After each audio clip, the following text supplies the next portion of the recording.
Hello बच्चों, कैसे हैं आप सब। आज हम क्लास 6 का चैप्टर नंबर 8 सुक्तिस्तबकः पढ़ेंगे। सुक्तिस्तबकः अर्थात सुक्तियों का गुच्छा, यानी अच्छी बातों का संग्रह।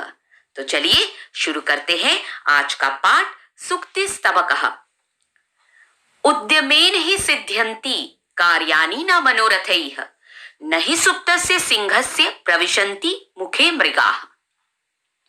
उद्यमेन यानी परिश्रम से ही कार्याणि सिद्ध्यन्ति, कार्य सिद्ध होते हैं।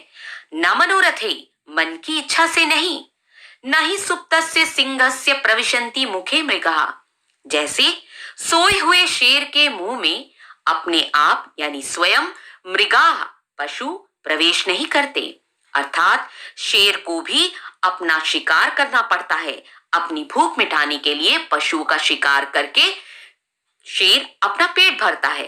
उसी प्रकार हमें भी अपनी जीवन में तरक्की के लिए, कामयाबी के लिए परिश्रम करना चाहिए।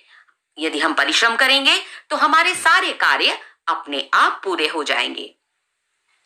पुस्तके पठितः पाठः जीवने नैव साधितः, किं भवेत् तेन पाठेन जीवने यो न सार्थकः।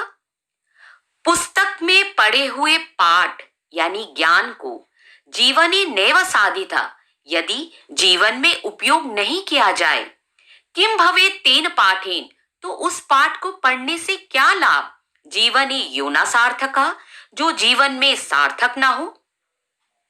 अर्थात पुस्तक से हमें जो ज्ञान प्राप्त होता है उसे अपने जीवन में उपयोग करना चाहिए। यदि उसका उपयोग हम अपने जीवन में ही नहीं करेंगे तो उस ज्ञान को हम सार्थक कैसे करेंगे। इसलिए जो ज्ञान हम प्राप्त करते हैं उसका उपयोग हमें अपने जीवन में करना चाहिए।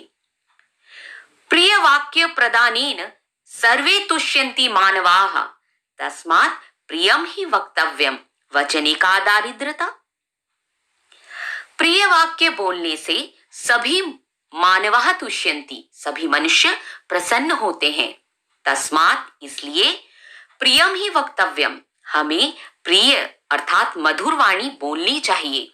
वचने का दरिद्रता, बोलने में क्या दीनता यानी बोलने में क्या कंजूसी। हमें हमेशा प्रिय मधुर लगने वाले वचन ही बोलने चाहिए जिससे सभी प्रसन्न हो। और ऐसे वचनों को बोलने में हमें कोई कंजूसी नहीं करनी चाहिए। गच्छन् पिपीलको याति योजनानां शतान्यपि, अगच्छन् वैनतेयोऽपि पदमेकं न गच्छति। गच्छन् पिपीलको, पिपीलको यानी नरचीटी, जाती हुई नरचीटी भी सैकड़ों कोस पार कर जाती है।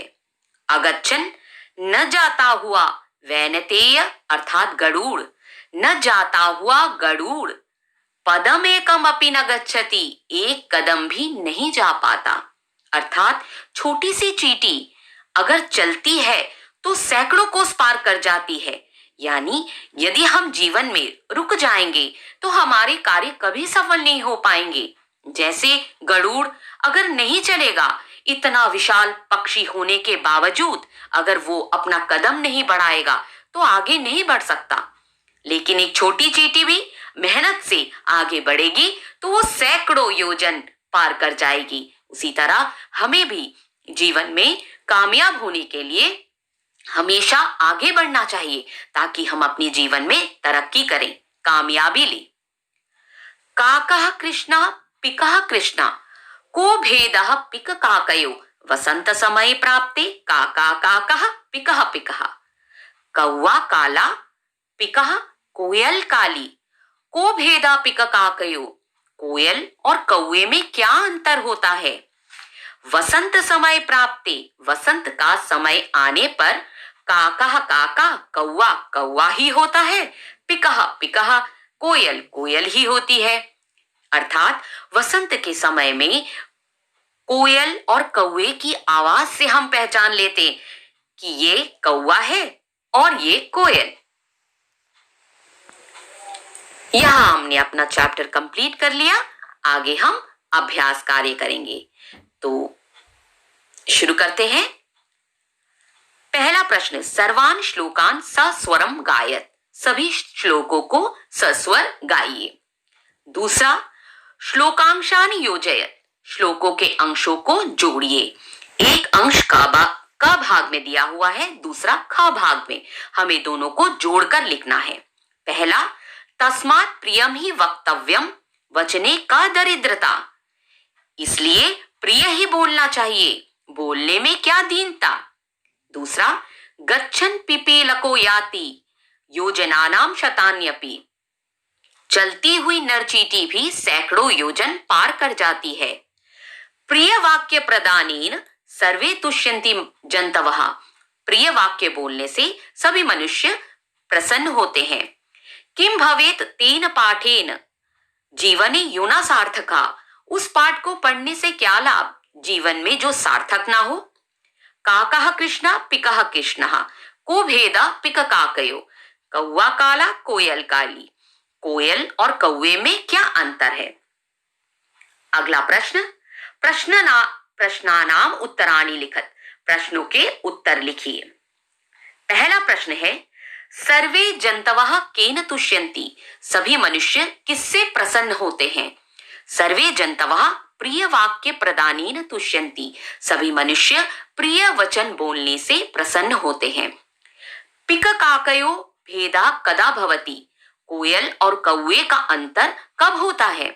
पिक काकयो भेदा वसंत समय भवति, कोयल और कौवे का अंतर वसंत के समय होता है।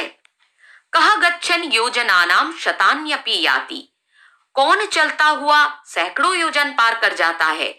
पिपीलकः गच्छन योजनानाम शतान्यपि याति, नर चींटी चलते हुए सैकड़ों योजन पार कर जाती है। अस्माभि किम वक्तव्यम, हम सभी को कैसा बोलना चाहिए। अस्माभि प्रियम वक्तव्यम, हम सभी को प्रिय बोलना चाहिए। अगला प्रश्न है, उचित कथा नाम समक्षम आम, अनुचित कथा नाम समक्षम न इति लिखत, उचित कथनों के सामने यानी जो कथन सही है उसके सामने आम यानी हाँ, और जो कथन गलत है उनके सामने ना लिखिए। काकः कृष्णः न भवति, कौवा काला नहीं होता ना। अस्माभि प्रियम वक्तव्यम, हमें प्रिय बोलना चाहिए आम। वसंत समय पिक काकयो भेदा भवति, वसंत के समय कोयल और कौवे का अंतर होता है आम। वैनतेय पशु अस्ति, वैनतेय अर्थात गरुड़ पशु है नहीं, गरुड़ क्या है, पक्षी। वचने दरिद्रता न कर्तव्या, वचनों में बोलने में दरिद्रता यानी दीनता नहीं करनी चाहिए आम।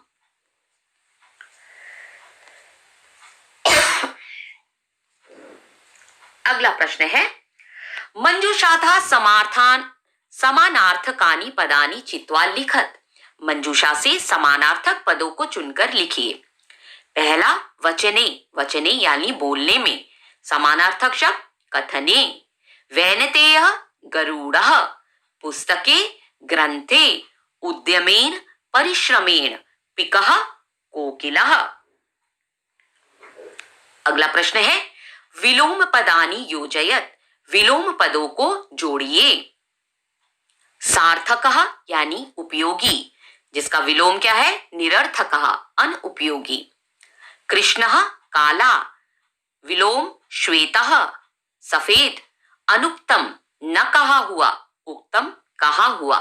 गच्छति जाता हुआ, आगच्छति आता हुआ। जागृतस्य जागे हुए का, सुप्तस्य सोए हुए का। बच्चों, यहां हमने अपना चैप्टर कंप्लीट कर लिया।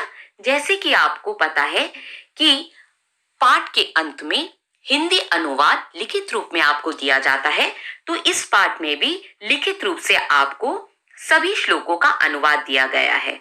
यहां से आप अच्छे से पढ़िए, समझ लीजिए। यदि आपको कोई परेशानी है तो मुझे कमेंट करके जरूर लिखिए।